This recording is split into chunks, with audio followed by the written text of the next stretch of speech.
I bought a $317 PC from Facebook Marketplace, but the problem is I don't know if it works or not. And to be quite honest, from first look, it's not looking too good. We've got fans that are not spinning. The PC is absolutely caked in dust. There are spider webs absolutely everywhere. And the hardware itself, well, it's seen better days. Now let me talk in Australian dollars for a second because that is where I'm from and I understand the Australian market a lot more than US market. So in this PC, we've got a 980 Ti. The cheapest one that I could find is for 120 Australian dollars. It's also got a 4690K. The cheapest one that I could find is $50. The Asus Maximus 7 motherboard goes for $100. We've also got a Corsair H100i CPU cooler that goes for about $100 as well. The NZXT H440, I found one for $60. The EVGA G2 750 watt power supply, I found for $120. We've got 16 gigabytes of DDR3. I couldn't find 16, but I found 8 for $20. So if you want to double that, it's around 40 bucks. Then we've got a 1 terabyte hard drive, 10 bucks. But all up, it adds up to around 600 Australian dollars. Now we bought this for 317 US dollars or 480 Australian. So if everything works, we could make a good profit. I reckon we should test to see if it works. Well, looks like we've got posts, so we know it works, but I don't know if you guys can hear the fan bearings or not. They're not sounding too good. I don't know if you can hear the fan at the front. That's not sounding too good either. And the bottom fan's not spinning at all. So I think all of the fans are gonna have to be swapped out. If you are sick of this watermark and not being able to utilize all of Windows features, then head on over to whokeys.com. Purchase a Windows 10 Pro key for $16 or a Windows 11 Pro key for $22. Use my code IFR25 for 25% off with loads of payment methods. Copy your code from the user center and paste it here to activate. They also provide you with a step-by-step guide and 24-hour support.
I don't know what it is with us and Facebook Marketplace, but we always seem to buy the broken PCs. I think I may be able to salvage 2 of the fans. If that, a lot of the bearings are gone on a lot of the other ones. So this is a broken PC. It does boot up, but unfortunately having majority of the fans out means that we're lowering our profit margin, and there already wasn't a lot there to begin with. It's actually missing the hard drive that was stated in the post as well. So now we're down probably $50 worth of fans. We're down probably $20 for our hard drive. We might make like $50 on this build now. And if you consider how much time we're putting into cleaning it, at the end it's really not worth it. However, we enjoy doing this, so you know, we're happy to do it. But the fans look absolutely disgusting. They're fully caked on the inside especially, and it's more of like a black tarry type feel. It's gross. So we'll get the toothbrush in here and we'll get these really cleaned down well, and then we'll see if we can find some replacement fans for the ones that are not working.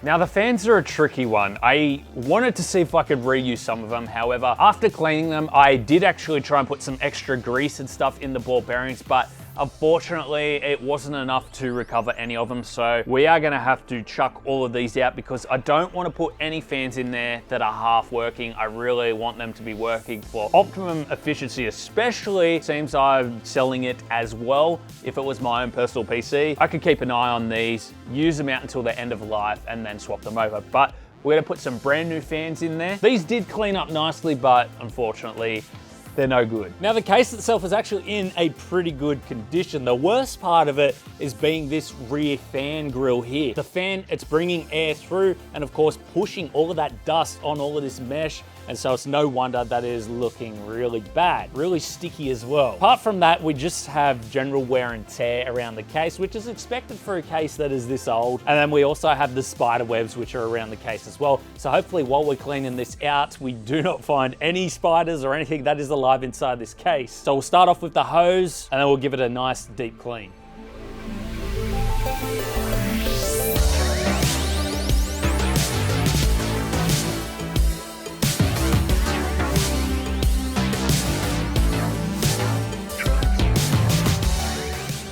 Well, after a lot of hosing and a lot of scrubbing down, we finally got this case completely clean, and it pretty much looks brand new, apart from all of the general wear and tear, which again is to be expected. There's a bit of wear and tear down the bottom. We've also got it up the top. It's mainly where the case window has been removed and reapplied. Also where the screws go in at the back to hold the rear panel. Bit of wear and tear there, but we got all of the spider webs out. It is actually smelling good now, and there is no more sticky stuff on the rear fan grille here. So the case is ready to go, and we'll make sure to add proper motherboard screws instead of fan screws. Now our power supply from the outside, while it doesn't look too bad, when we turned it over, we noticed that there was a lot of dust caked on the inside, and it looks really sticky as well. So I don't know if this was from a smoker's house or not, but unfortunately, we are gonna have to pull the power supply apart if we can get it open to try and remove most of that dust. Definitely don't want it choking, and I want it working as efficiently as possible. Apart from that, the power supply itself actually looks in really good condition, so a simple wipe over should clean that right up. But the cables themselves, they are fully caked with dust, so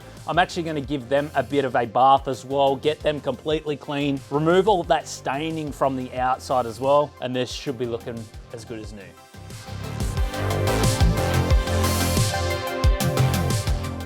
So I've tried to open this up, but unfortunately it looks like the previous owner has actually stripped this screw, and I noticed that the void warranty sticker had actually been torn already. So it looks like he's already tried to go on the inside of this power supply, but unfortunately with it stripped like it is, I would have to drill it out.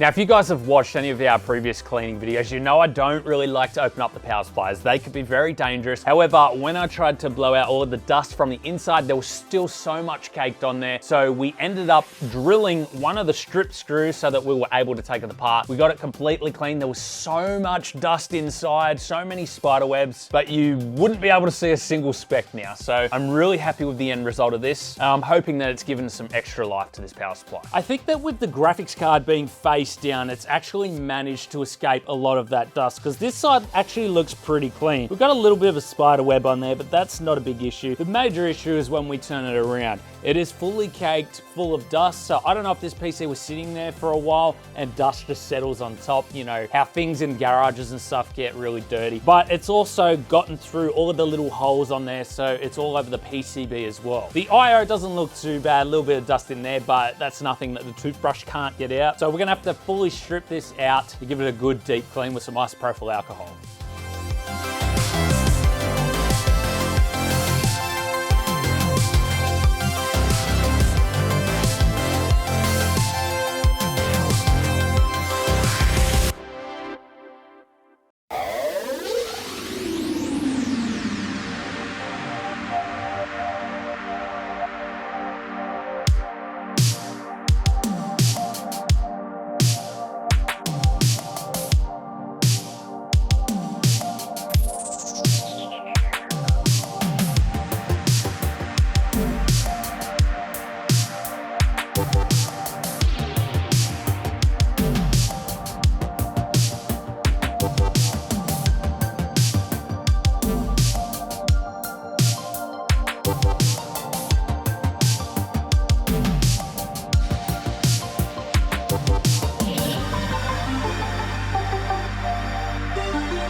The GPU was in dire need of a thermal paste change. It was absolutely completely dry. And also on the back, you guys may have remembered that there was so much dust caked on here and on the PCB. We completely stripped it apart, cleaned that right up, got some isopropyl alcohol in there as well. Now it doesn't stink. Now it is completely functional. There is no dust on the back of the fans and the fins were completely cleaned out, so it is as good as new. Now this has to be the grossest part of this system. It is furry, it is black, it is tarry. I don't know if it's because it's winter here in Australia. It was trying to wear a fur coat or something to keep itself warm, but it's absolutely disgusting. It smells, and this is what we found underneath those fans. So we really need to get the blower in there, the hose in there, try and loosen all that up, get some chemicals in there to try and clean that out of all of the fins. It is gonna be a tough job. Not only that, but the thermal paste is overdue for a changing.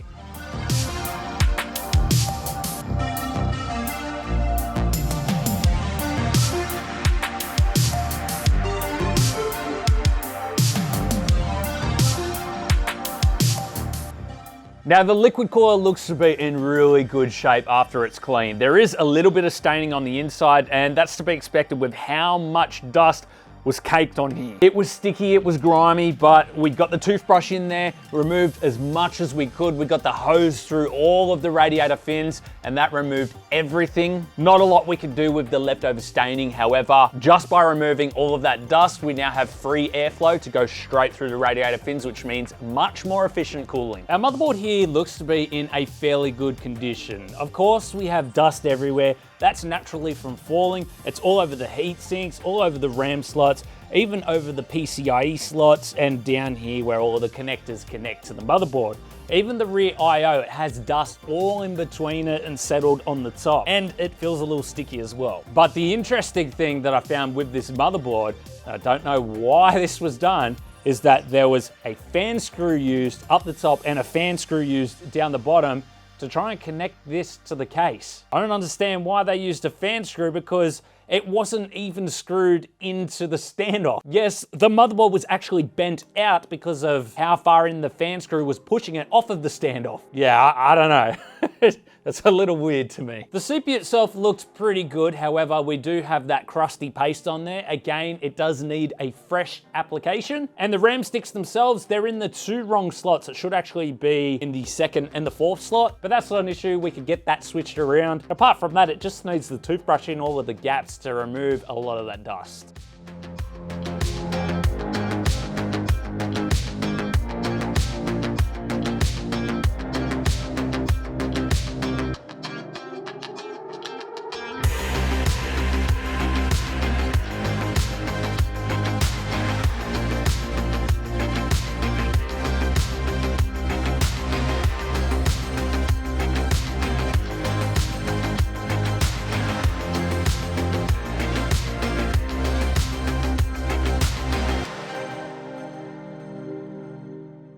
There's really not much to say about the RAM. They were pretty clean to begin with. There's just a bit of surface dust, so we got the toothbrush in between all of the little gaps there and just gave it a bit of a wipe over, and they look brand new. The motherboard was absolutely disgusting. Lots of grease and grime and dirt everywhere, especially on top of the PCIe lanes. We got that completely cleaned up. We went in with the toothbrush, loosened it all up, and then got the isopropyl alcohol in there to really scrub it down. And it is looking absolutely fantastic. I can't see a single bit of dust in there. We even got the pipe cleaner in between all of the I/O at the back there and got in all of the USB ports, so that is completely cleaned up. And even the CPU is looking nice and fresh. We removed all of that flaky thermal paste. It was in dire need of some new thermal paste as well because it was completely dried out. I'm surprised that this machine even still worked and didn't overheat. So now that I already have a buyer for the PC, let's talk upgrades for a second. Now the buyer is not a gamer at all. However, he does want a faster PC than his current one. So I'm actually going to upgrade his storage. Now, to be honest, me putting anything in the PC is an upgrade because it didn't come with a hard drive. Now, he's gonna have a Gen 4 NVMe. His current PC is like 10 years old, so this is gonna be a super fast upgrade for him, and he's really gonna notice the difference. Now, the oldest motherboard and CPU that I have on hand for what he does is very basic. I've got a Z490 Aorus Master, and I'm gonna pair that with a 10700K. So that is a noticeable upgrade for his CPU and his motherboard as well, and that's gonna enable him to do his work more efficiently. So let's start the rebuild.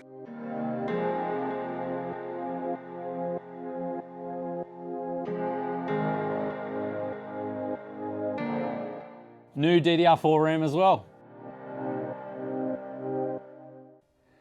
New standoff is in, so we're not going to be using any fan screws, so there's no risk of any short circuits anymore. Now, fan-wise, we are actually upgrading, and I mean a huge upgrade, to the Thermaltake Tough Fan PWM fans. These range from 500 to 2000 RPM, and they're really good radiator fans. So there's going to be fantastic static pressure straight through this radiator for really good cooling.